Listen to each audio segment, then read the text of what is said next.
The one that these people get a lot near the end of a funeral service. These sad and pretty people. It's a big feeling. Different operators have different ways to describe it. For me, it feels something like a huge boot.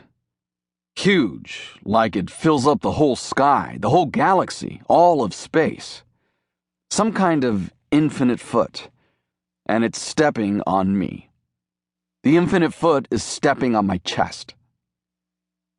The funeral ends, and the foot is still on me, and it's hard to breathe. People are getting into black town cars. I also appear to have a town car. I get in. The foot. So heavy. Here we go. Yes, this is familiar. The foot. Yes, the foot. It doesn't hurt exactly.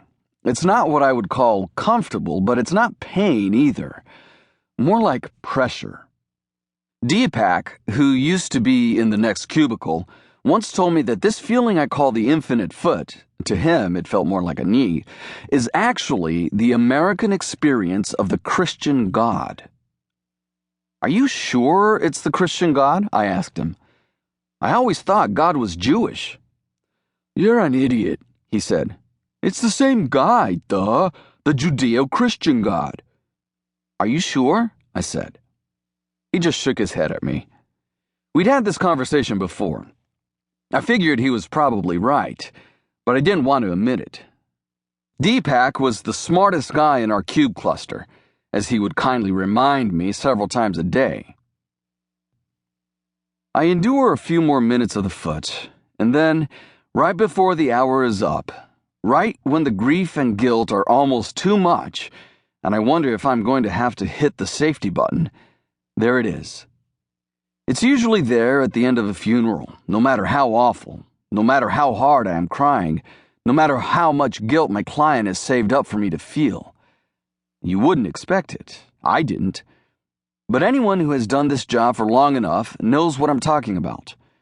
And even though you know it's coming, even though you are in fact waiting for it, when it comes, it's always still a shock. Relief.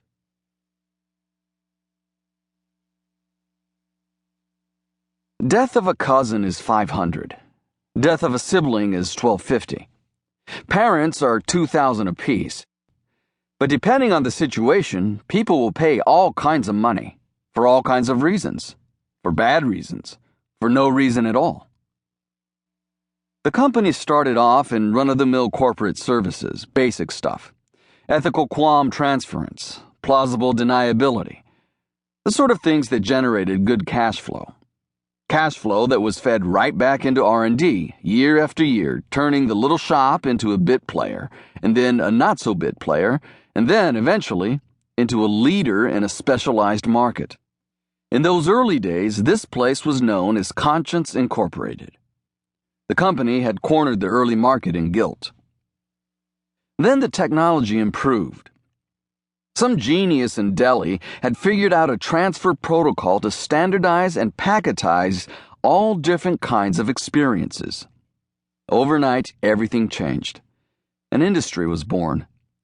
The business of bad feeling. For the right price, almost any part of life could be avoided. Across the street from work is a lunch place I go to sometimes. Not much, really. A hot and crowded little room, a bunch of stools in front of a greasy counter. I come here mostly for the small television, up on a shelf above the cash register. They have a satellite feed. Today, they have it switched to American television, and I'm watching a commercial for our company's services. It shows a rich executive-looking type sitting and rubbing his temples, making the universal television face for I am an executive in a highly stressful situation. There are wavy lines on either side of his temples to indicate that the executive is really stressed. Then he places a call to his broker, and in the next scene, the executive is lying on a beach, drinking golden beer from a bottle, and looking at the bluest ocean I have ever seen.